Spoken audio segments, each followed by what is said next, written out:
Hello. Today we are going to talk about another subdiscipline of anthropology, which is also another one to which I belong. We're going to be talking about works associated to various degrees with the study of Western militaries or militarism. This includes a broad range of works, like all subdisciplines, which approach this subject in different ways. I'm going to try to keep this simple.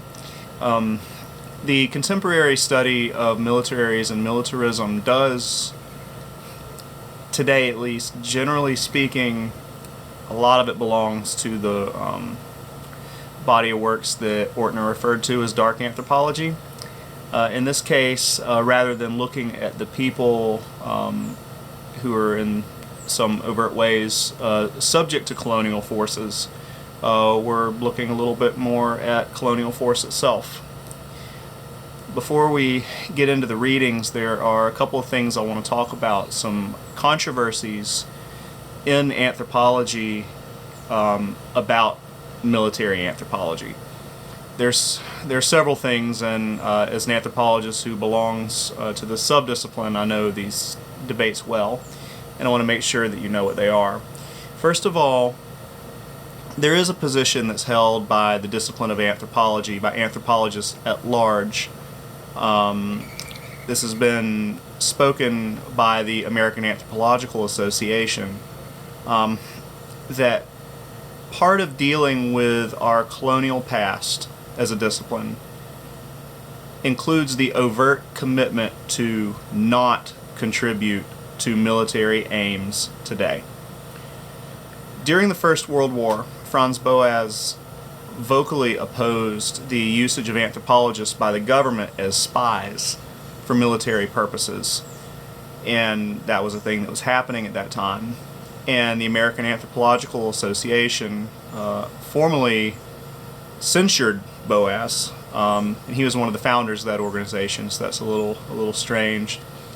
And the organization declared its loyalties to be with the United States government and military. 15 years ago, having gone through these changes in the late 20th century that we talked about in anthropology, the American Anthropological Association formally rescinded and repudiated this old motion against Boas. So that shows that this is what contemporary anthropology's position towards militarism is. And you could say that this would apply to the subject of policing very much as well within anthropology. So during the 21st century set of conflicts that are often called the global war on terror, the United States government started a program that was called the Human Terrain System. The idea was to recruit anthropologists to participate in deployments with the military. And the military stated that their goal was to improve cultural relations between American occupying soldiers and the people who lived in occupied territories. However, anthropologists, the discipline of anthropology in general, saw this as basically another attempt to use anthropologists in the service of colonial aims. The American Anthropological Association overwhelmingly opposed the Human Terrain System. Ultimately, what happened, the Human Terrain System had a pretty hard time recruiting legitimate anthropologists to participate in this, and the people who they ended up sending to do this were generally not anthropologists. There are a range of opportunists without anthropological training, and this program was eventually dissolved after some major issues of corruption and misbehavior and poor quality research too. I say all that just to try to lay out for you some understanding of how the discipline of anthropology and the body of people who identify as professional anthropologists tend to view the subject of militaries and militarism in general. So it ends up being the case that anthropologists who study the military, even critically, sometimes draw some suspicion from other anthropologists or the discipline of anthropology. People worry about our aims, and they worry about our loyalties and are concerned that they may be misplaced or that we may be producing work that can be abused. There was another work that was written several years ago, also by Sherry Ortner, who raised the question of whether there are some groups of people or some people who we as anthropologists simply should not study. We should be a voice for the oppressed and uplift marginalized voices. And thus she saw that there are two potential problems with the anthropological study of groups that are seen perhaps as problematic. And this would certainly include the military to many anthropologists. Well, one concern is that you are at risk as an anthropologist of being seduced by objectively bad ideologies. We conduct in-person field work with people for a long time, and the concern is, if you're on the ground eating and sleeping and just basically living with a group of people for a long period of time, you're at risk of being kind of recruited to their ideologies that we're trying to say are not good. The other concern is that for one to do legitimate anthropological work with such groups, if you're not putting yourself in the position to be kind of recruited by them, you might have to mislead them or be dishonest with them to get to gain access to their spaces. And regardless of what you think of them, those are bad research ethics to do that. So I remember reading this from Ortner, and she, was saying also, this isn't like a hard rule, like, bam, we're objectively saying you cannot work with X, Y, or Z people or something like that, but she is very concerned about those things. And some anthropologists would apply that logic to working with populations that are affiliated with the military or militarism, or veterans, or police groups, or various things like that. So I wanted you to be familiar with that position. And we'll go ahead and just talk about the readings. I assigned you some of the book Homefront by Catherine Lutz. Lutz is a professor at Brown University and is one of the leading scholars of militarization. And she did this study. The study that this book is based on, she did prior to September 11th, 2001. So there are some things that have changed since then. But this is still a pretty important work in the subdiscipline.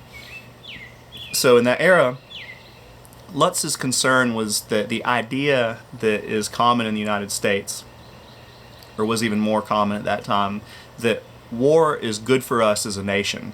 It's good for our economy. It's good for social solidarity and so forth. She was trying to deal with that idea and address it critically. And across her various works, Lutz puts a lot of time into the entanglement of what a lot of people refer to as the military-industrial complex. She's very concerned with the prevalence of military bases and what having a military base somewhere does to a place. And that's not just in the United States. This is all over the world. Lutz has edited a book about the prevalence of United States military bases all over the world. In this book, one point of analysis is the economic relationship between a military base and the community that it's situated within. I remember what this was like when I was in the military, and I was stationed at a base that was suggested for a period of time might be closed down. And there was a local panic in the town where this military base was because people were afraid of what losing this military base would do to their local economy. And for this book, looking at the city of Fayetteville, which is the town that hosts Fort Bragg in North Carolina, it's a very classic military town, but as Lutz says, there are many towns like this in the United States. In spite of the notion that the base's presence is good for the economy, she notes that much of the economy there is big box stores and national chains that end up making more money per square foot than anywhere else in the nation, but they pay their employees poverty wages. Also, places like this are host to a whole industry of predatory businesses that are sustained through swindling soldiers, usually young soldiers, payday loan businesses, car lots that sell vehicles with absurd interest rates, things like that, not to mention lots of bars and strip clubs. In short, Lutz is curious about how war is made in many ways at home. And as anthropologists often do, she wants to get below the surface of these meta-narratives that are taken for granted in our society, such as the uncritical flag-waving patriotism that obscures more complicated realities about war and who and how war impacts people in various places and in various communities. I'll move on. The other reading that I assigned you was by me. I am a medical anthropologist, and I'm also an anthropologist of militarism and masculinity. I study other things too, like race and class in North America. I come from a poor conservative family in rural Appalachia, and I served in the military when I was younger. I was an infantryman with the 10th Mountain Division, and I was wounded in combat during an ambush, and I was retired by the military due to those injuries. So my approach to the military as an anthropologist is driven heavily by my experience of two things. One is the experience of participating in war, and that's the whole range of things over time. What leads to a person deciding to go to war, what happens there. And two, the experience of coming home and trying to live as a civilian through the heavily medicalized process of making meaning of the experience of war. In our society, this tends to be overwhelmingly filtered through the lens of PTSD, combat trauma more broadly. So I just want to say that while we're talking about this reading, I'm going to be referring to myself in the first person, but I'm going to be doing this the same way that I've done the other people that we've read this semester. I'm going to represent my thought and describe where I'm coming from, but just because it's me doesn't mean that I'm trying to tell you what to think here. I'm just speaking of myself as the person who wrote this and what I'm trying to say here, just like the other readings we've done.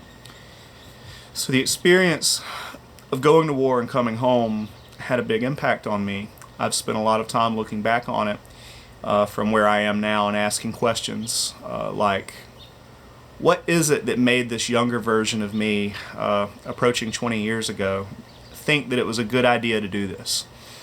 To risk my life and go to war against people that I'd never met? What was my understanding of the world at that time? What experiences that I had? What had people said to me that led me to be someone who would say, yes, I'm going to go do this? What happened when I was there? What was the actual experience of war like? Was war what civilians think that it is? Were the things taking place the things that civilians believe to be taking place at war? Furthermore, what happens when you come home? How are you allowed to process that experience? What tools are you given to resolve it with the narratives that you encounter in the civilian world? So for our purposes, I'm going to try to keep this within the range of where I was when I wrote this article. I know that it was officially published relatively recently, last year, but I actually wrote this years ago. A couple of things got added to it when it was going through peer review, but the bulk of this was written before I started my current field work with the Native American healers that I work with out west. So I opened with a vignette, and I shared the experience of a cordon and search mission and the detaining of a man who, at the time, I suspected was probably innocent. We might say that I felt like this man had committed the crime of walking while Afghan. I observed that the man was frightened, and I shared that though I later learned that these things were true, at the time I believed that the allegations of torture of detainees was Taliban propaganda being spread around to make people dislike us soldiers.